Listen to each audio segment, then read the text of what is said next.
If then you were raised with Christ, seek those things which are above, where Christ is, sitting at the right hand of God.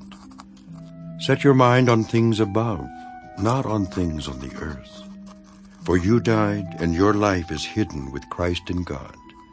When Christ, who is our life, appears, then you also will appear with him in glory. Therefore put to death your members which are on the earth, fornication, uncleanness, passion, evil desire, and covetousness, which is idolatry. Because of these things the wrath of God is coming upon the sons of disobedience, in which you yourselves once walked when you lived in them.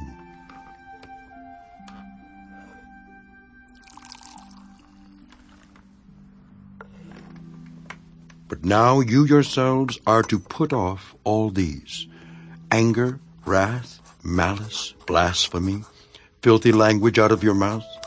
Do not lie to one another, since you have put off the old man with his deeds, and have put on the new man, who is renewed in knowledge, according to the image of him who created him.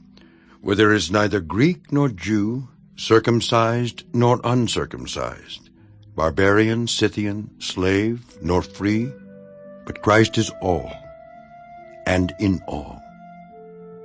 Therefore, as the elect of God, holy and beloved, put on tender mercies, kindness, humility, meekness, long-suffering, bearing with one another, and forgiving one another.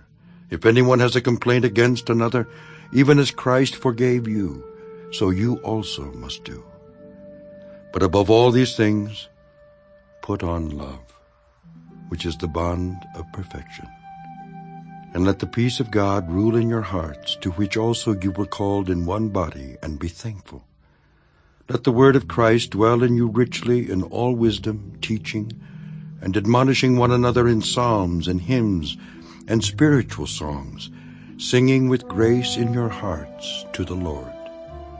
And whatever you do in word or deed, do all in the name of the Lord Jesus, giving thanks to God the Father through him. Wives, submit to your own husbands, as is fitting in the Lord. Husbands, love your wives, and do not be bitter toward them. Children, obey your parents in all things, for this is well-pleasing to the Lord. Fathers, do not provoke your children, lest they become discouraged.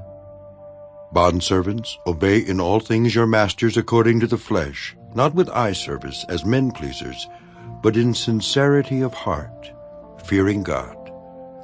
And whatever you do, do it heartily, as to the Lord and not to men, knowing that from the Lord you will receive the reward of the inheritance. For you serve the Lord Christ. But he who does wrong will be repaid for what he has done, and there is no partiality.